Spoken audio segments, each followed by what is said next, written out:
Well, I want to start off our time together today with a fairly deep philosophical and theological question, which is this.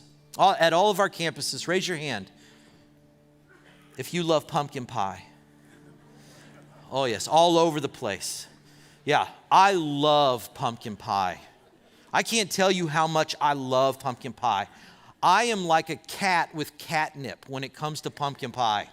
I roll around on the ground, like it's pretty amazing. I love pumpkin pie. What I didn't realize is that my daughter Gianna also loves pumpkin pie a lot. And here's how I found that out. When I first, about 6 years ago, when we sort of first purchased a house in Cottage Grove, it was near Thanksgiving time. And so the realtor that sold us the house came by our house with the most hugest mega pumpkin pie that I had ever seen in my life. This is what heaven looks like to me. It's all pumpkin pie everywhere. So he brought this mega pumpkin pie by, and so we took the mega pumpkin pie and we put it on the counter near where my daughter was sitting at the time, because that's where we leave her when we're just walking around the house on the counter. Just kidding, not true, fake news. So she was on the counter at the time. We put the pumpkin pie beside her, and then we just kind of kept the conversation going. And then as we were talking, I sort of looked over, and I saw something that I will never soon forget. My daughter was eating the pumpkin pie, but she wasn't eating it like at a birthday party, at a first birthday party where they're just grabbing and smashing it in their face and that sort of thing. She had a very deliberate technique of eating the pumpkin pie. It looked like this right here. Yeah, so this is sort of how she was consuming. And in our house, this is called the look away hand scoop technique. We've taught this to her, that if you want to eat pumpkin pie with your hands, you have to look away and grab it. And then once she would eat that, then she would put it in her mouth, grab it, put it in her mouth, and then she would sort of close her eyes from the enjoyment of the tasty pumpkin pie, but also because what we also teach her is as you're eating, if you close your eyes, the calories don't count. That as well. Yeah, that's her mom taught her that. So anyway, I love that story of pumpkin pie because what I've learned over the years about kids, toddlers and a little bit older, is that they do this sort of thing. And this line of logic, this way of thinking makes sense to them. That whether they're playing peekaboo or whether they're pulling the covers up over their head or whether they're eating pumpkin pie with the look away hand scoop technique, if whatever they're doing, they believe that if they can't see something, then it doesn't exist.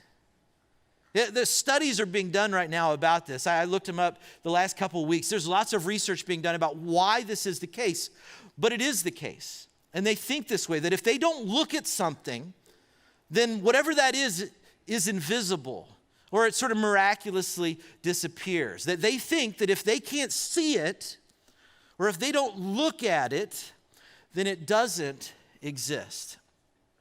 Toddlers are so foolish, right? I'm so glad that we as adults don't do anything like that. Oh, but we do, right? I mean, we do this sort of thing all the time. All the time. We tell ourselves things like, if we just sort of ignore the anger that we have that's like bubbling up below the surface in our psyche, if we just sort of ignore that anger, then it doesn't really exist. That if we just don't look at the bills, if we don't open the envelopes when they come in, or we don't check the balance on our bank account, then our financial situation, it doesn't actually exist. We say to ourselves, if we could just avoid making eye contact with that person that we have conflict with, then they don't actually, they're not there. The conflict doesn't exist. It's not real. If we could just cover up our isolation and our loneliness with an active online presence, then we don't have to admit what's really going on in our life or on the inside. If we can just refuse to admit that the addiction that we have is impacting the other areas in our life, if we just don't look at what's happening, then we don't have to admit that it's really there. That if we don't look at it, if we don't acknowledge it, we don't have to deal then with the actual problem. We could just look away. We can look away from it and just not think about it. We can pretend like it's not there. We can pretend like it's invisible, like it doesn't exist. But I think you know and I know that deep down we know that it really is there. In our hearts we know, you know, I know, we know the truth, we know what to do. We know. We really do know. But yet we don't do anything about it. We sort of live our lives averting our eyes and not looking at the true issue at hand. And so the question that I want to examine today is a very simple one, which is this: what happens if we never look? Like, what happens if we never move our eyes toward the actual problem? What if we just keep our eyes closed for our entire lives and refuse to see the things we know we need to see, but we don't want to see? What happens if we go our whole lives and never acknowledge or never admit that we need to deal with certain things in our existence? What happens if we never look at what we know we need to see? What happens to us? Well, that's the question that I want us to answer today. And I think in order for us to accurately answer, we have to go back to Dan the man's story.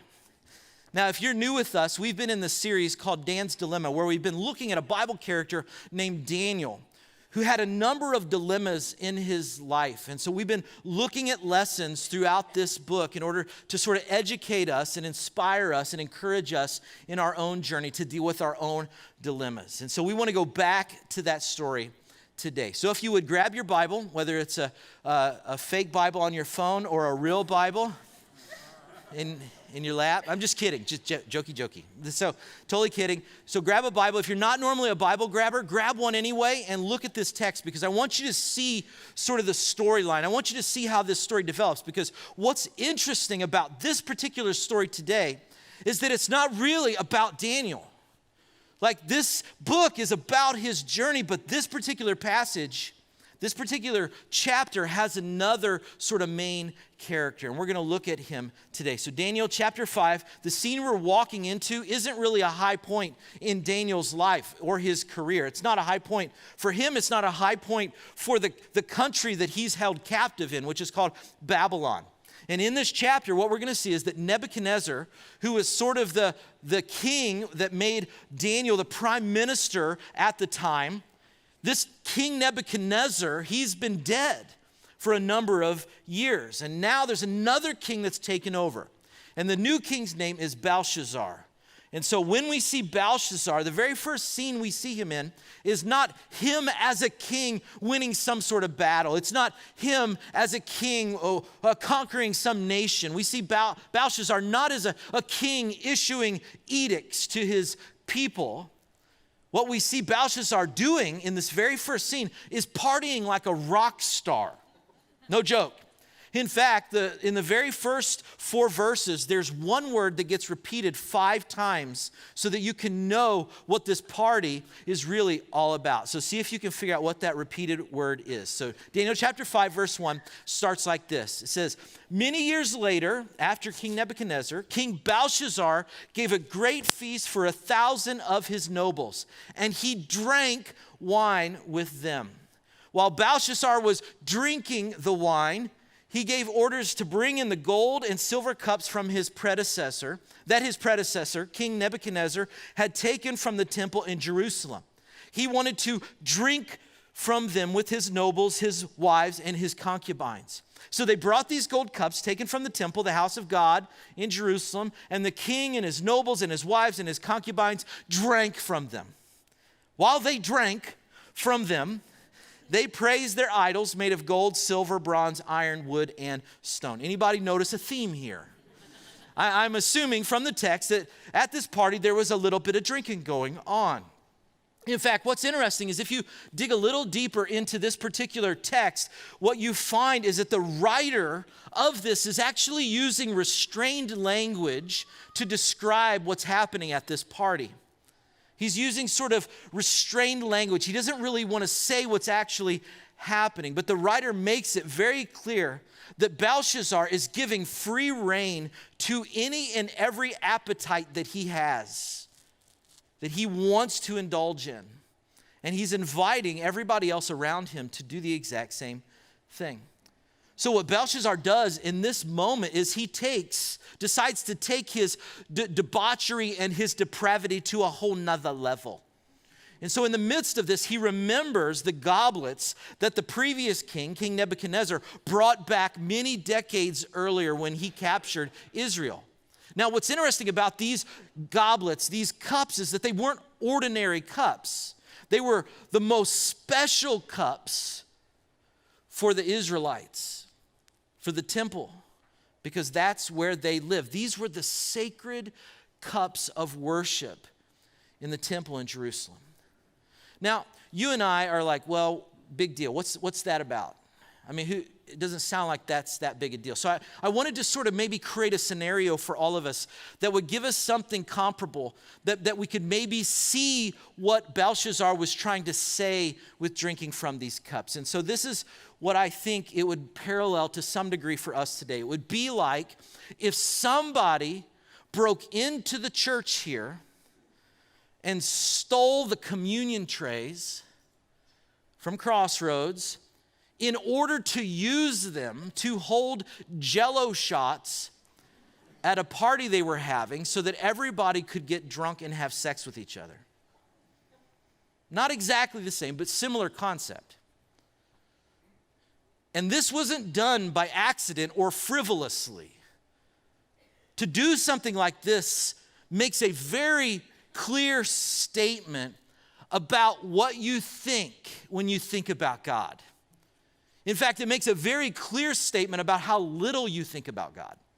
To do something like this makes a very clear statement about how little you think about the things of God or the people of God. That you have no fear of God in your life. You see, for Belshazzar, this move was meant to be an intentional mocking of the God of Israel, which was Daniel's God. But in the midst of this moment of depravity and debauchery, something unexpected happens that causes the king to sober up in record time. It's this rather dramatic intervention that takes place. Look at verse 5. Now, if you've never read this story before, this is going to sound sort of weird, but just hang with it, okay? So verse 5 says, suddenly, in the midst of this party, they saw the fingers of a human hand writing on the plaster wall of the king's palace near the lampstand. The king himself saw the hand as it wrote, verse 6, and his face turned pale with fright. His knees knocked together in fear, and his legs gave way beneath him. Wow, right? What a crazy turn of events. I mean, here we have Belshazzar in the middle of mocking God and giving him the metaphorical middle finger, when out of nowhere, an actual finger shows up and begins to write some secret message in the plaster on the wall right in front of him. Now, I've read this story dozens and dozens of times growing up, and I've always wondered what this hand looked like. I mean, was it like a giant hand, like those foam fingers that was like, writing on the wall? Or was it like a normal hand? What was it, sort of like a wispy ghost-like hand? Or maybe it was more like Thing from the Addams Family. I'm thinking it's more like Thing from the Addams Family myself. Whatever it looked like, though, I would imagine that Belshazzar's first impulse would have been to wonder if he had had a little too much Chardonnay in this moment and that he might need to switch to coffee. Because these words are in front of him now. He sees them, and they're real, and they terrify him. They terrify him because he doesn't understand what they mean. And what takes his terror to the next level is the fact that the message is not clear, and he can't interpret it. In fact, nobody at the party can interpret it. So then the queen, which is most likely Belshazzar's mom, because there ain't no party like a party where your mom's at, the queen speaks up because she remembers there's an old advisor that used to know this sort of thing from the former king. And so they send some peeps to track him down, and lo and behold, it's Daniel. Daniel's the old advisor. They wake him up, they get him up out of bed in the middle of the night, and they bring him to the party. And in this moment, Dan is forced to deal with yet another dilemma. Look at verse 13. So Daniel was brought in before the king. The king asked him, now keep this in mind, what he asks him. The king asks him, "Are you Daniel? Are you Daniel? One of the exiles brought from Judah by my predecessor, King Nebuchadnezzar." Now, what Belshazzar just asked and said here is so critical to understanding what's happening here.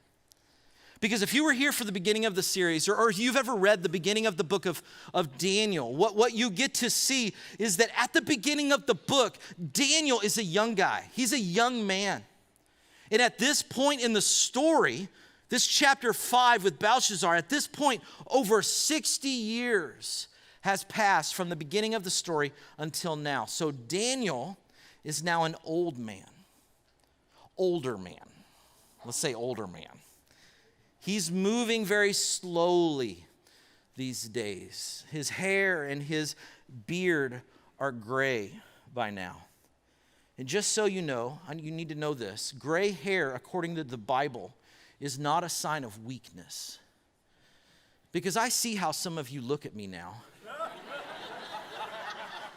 When you walk up to me after service and you're talking to me, and you're looking at this, and I'm like, my eyes are up here. My eyes are, why are you looking at this? In fact, I found this little gift in my office this week from the head usher of the last service. A little Just for Men. So I have sent some Rogaine to his office this week. Thanks, Ken. Yeah, but that's where Daniel is now. I mean, he's an older guy now. He's probably in his 70s. He's probably maybe in his 80s even. And so as we think back over the trajectory of his life, we knew him when he was this young, strong man. We saw him in the last couple of scenes in this book. We saw him as the right-hand man of the most powerful guy in the whole world. But now, he's so thoroughly discarded that this present king, King Belshazzar, he doesn't even recognize him. Remember? He said, "Are you Daniel?" Belshazzar doesn't even know he exists. I mean, how embarrassing. How humiliating for Daniel. I mean, this is the case, not because Daniel's lost his ability, not because his relationship with God or his purpose in this world has diminished, but because this king, this guy, he's a joke. He's a joke. I mean, as Daniel enters this room in this moment, one glance around the room, Daniel can tell just how little this king thinks about him and just how little he thinks about his God. Daniel, he enters the room and he sees the goblets and he knows immediately what they've been doing with them and where they came from. He knows what the king is saying in this moment. Because in this moment, Belshazzar has trashed Daniel's career. He's forgotten Daniel's people. He's mocked Daniel's God. And now he has the nerve to ask Daniel to help him out. And so he tries to bribe him. He says if he can interpret the writing that's on the wall, he's going to give him some expensive presents and a pretty significant stipend. And so the tension in this moment, if you think from Daniel's perspective what to do, the tension in this moment, the temptation here is just to tell the king whatever he wants to hear so he can go back to bed. He can get his payday and go on his way. But that's not what Daniel does. That's not who Daniel is. Daniel is unwilling to look the other way. Daniel is unwilling to close his eyes to the truth and pretend like everything is okay. So instead, he tells Belshazzar that he won't be able to buy his way out of this one. Look at verse 17. Daniel answered the king, Keep your gifts. I don't need that stuff, or you can give them to somebody else. But I will tell you what the writing means, which is exactly what he does a few verses later. Look at verse 24. This is Daniel speaking. So God has sent this hand to write this message. This is the message that was written. Mene, mene, tekel parsin. Clear enough for you? What? So he explains a little bit more.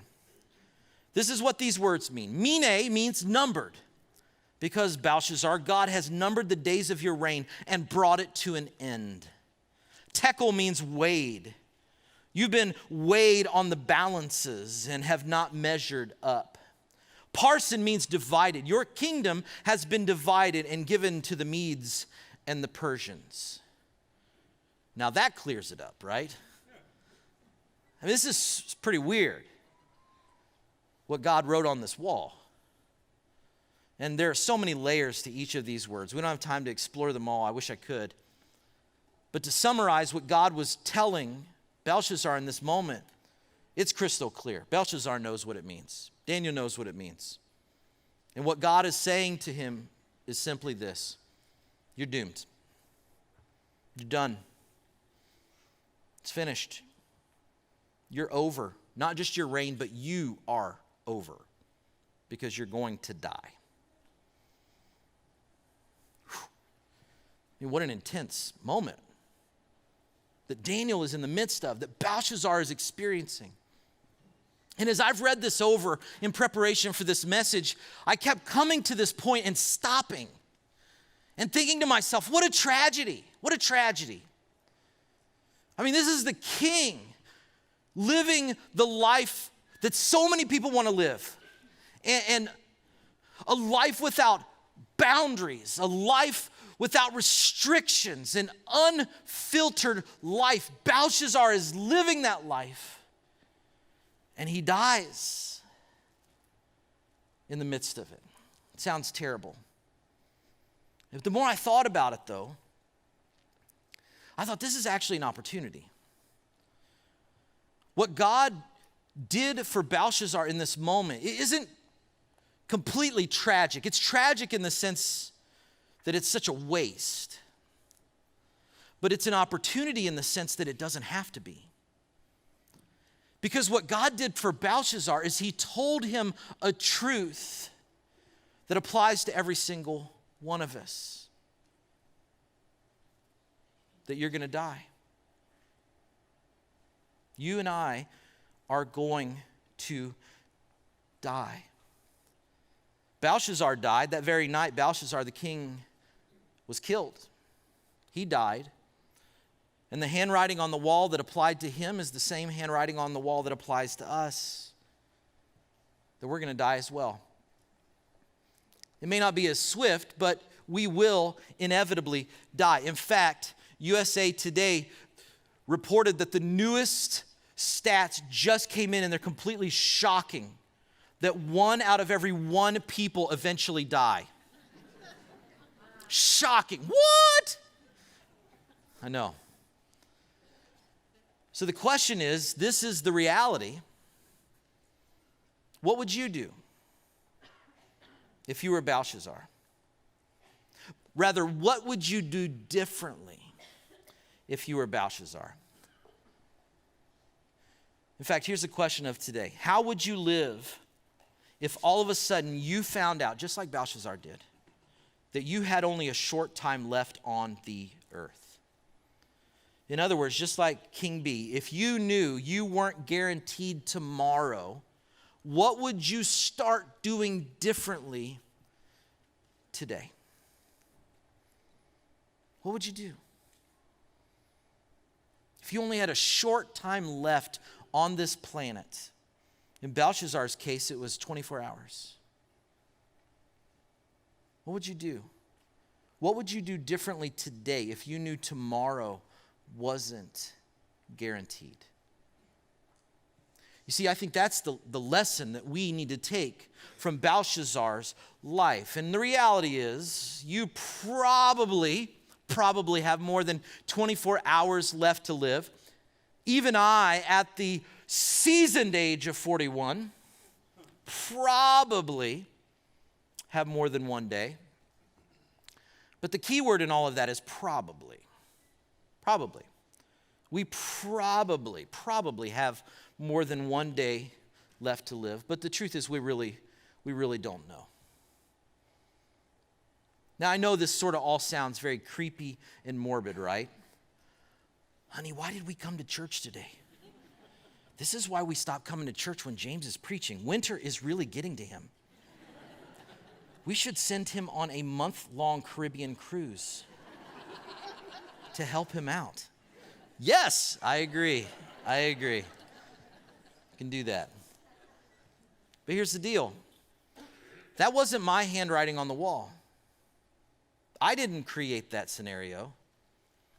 That was God who said that. And I believe the reason that he wrote it on the wall for Belshazzar to read and for us to read today is because he knows something that we oftentimes forget or don't even know, which is this, that we can't really live, that we can't really become fully alive until we embrace our mortality. Not just acknowledge our mortality, but embrace the fact that we will one day die. Medical journalist Dr. Timothy Johnson says it this way. He says, the meaning of life, how many are looking for the meaning of life? The meaning of life is not pumpkin pie. The meaning of life is that it stops. We will never figure out how we should live our life unless we fully understand the significance of the fact that it will end. So true. So whether our lives end in one day or 1 year or when we're 100 years old, it isn't the issue. The issue is that it will end. And because it will end, and because it doesn't have a rewind button, we have to do the best we can to get it right the first time. So back to my question, what would you do differently if all of a sudden you found out that you only had a short time left on the earth? Because the truth is, that's it for everybody. It's always a short time. If you realize that, what issue would you want to start looking at then in dealing with?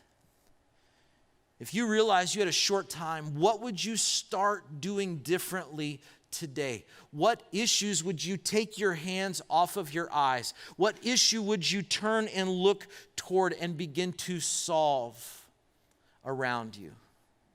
If you knew you had a short time left, would you begin to deal with your drinking problem? And the fact that it's affecting everybody around you. Everybody knows it. And the collateral damage that it causes is affecting the people you care about the most. If you knew you had a short time, would you start tackling that amount of debt that keeps getting larger and larger? It started off as a little hill, but now it's a mountain of debt. And it's something that your family and maybe even your kids are going to carry with them for the rest of their life. Would you start dealing with that? Would you get serious about addressing some sinful habit in your life? If you knew that you had such a short time left, would you start spending less time at work and spending more time with your spouse? If you knew you had a short time left on the earth, would you start spending less time on technology and start spending more time with your kids? Would you change your patterns in your parenting? Would you alter the way that you're dealing and interacting and engaging with your friends? If you knew you had a short time left, would you make that phone call and deal with that messy conflict? If you knew you had a short time left, would you forgive them?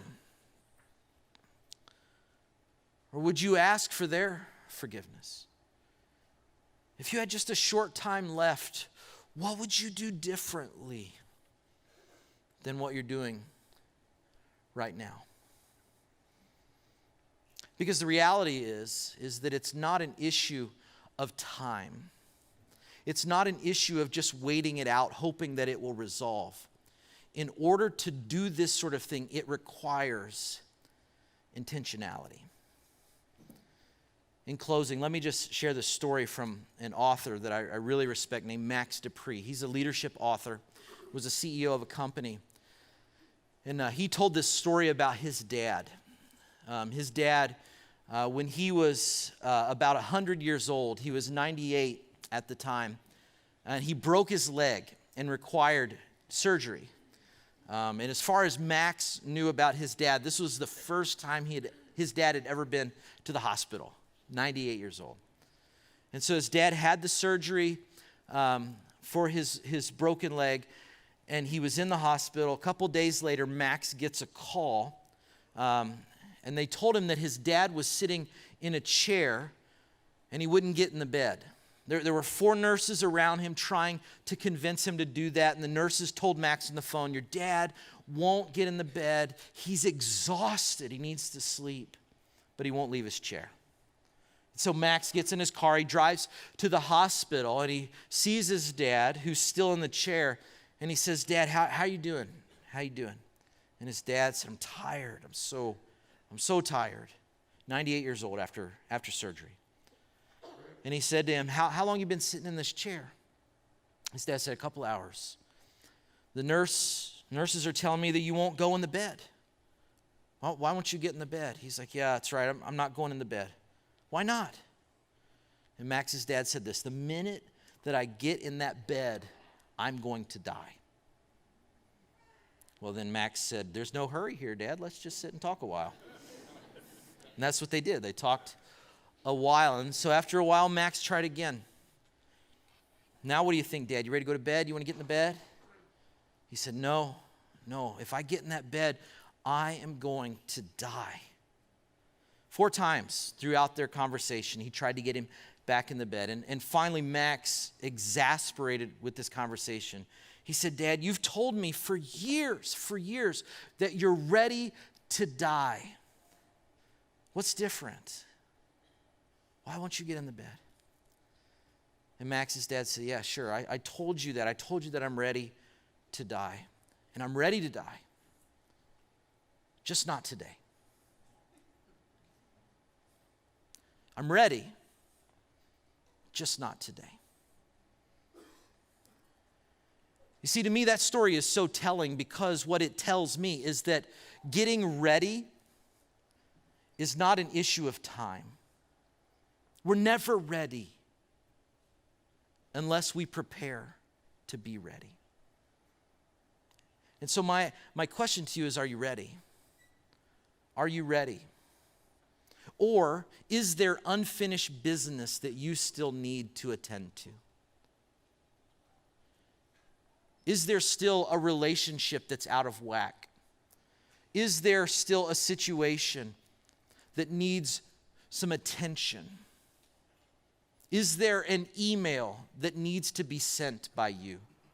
Is there a phone call that needs to be made by you? Is there a house that you need to stop by? Is there a person you need to schedule coffee with to have a conversation? Is there somebody that you need to say something to? Is there somebody that you need to say, I love you to? Or I forgive you? Or will you forgive me? Is there business that hasn't been resolved in your life? Because if there's business unresolved, then you're not ready. And you won't be ready until it is. But you can be ready if you have the courage to do what Belshazzar didn't have the courage to do, which was to make a change. You see, the fear, I think, for many people at the end is that we have regrets. But that's a choice. You don't have to end with regrets. You don't have to end with the conflict. You don't have to end with the problem still existing. You don't have to live with those words left unsaid. You can solve that today. The question isn't, can you? The question is, will you? Will you do what Belshazzar had the opportunity to do, but never did? That's our lesson from this week, from Belshazzar. Next week is even better. In fact, next week, Phil's going to be sharing with us probably the most famous story in all of Daniel. Daniel in the lion's den. It's an awesome story unless you're scared of lions. Then you're going to be terrified. But I've read the message, and what's amazing about the message is that if you have a friend who is asking, why God? Why me? Why am I in this situation? Why does this exist? Then you're going to want to invite them back to hear it. That's an opportunity as well. So let's pray. God, we thank you so much for this story. We thank you so much for the life of Daniel. We thank you so much for his character and consistency in his life. That even when things were tough and situations weren't ideal, he was not afraid to look at reality for what it was and to speak truth into it. We thank you for his story, but we also thank you for Belshazzar's story. This king who didn't have a clue, who missed the opportunity of a lifetime. God, I pray that we learn from Daniel's good example, but I also pray that we take away the lesson from Belshazzar as well, that we seize the opportunities of our life, knowing that it will one day end, but it's not over yet, and we can resolve to do what we know we need to do now. Give us the courage to do that. And God, we thank you for Jesus, who gave us an example of what that looks like in our life. And it's in his wonderful name that we pray. And all God's people said, amen.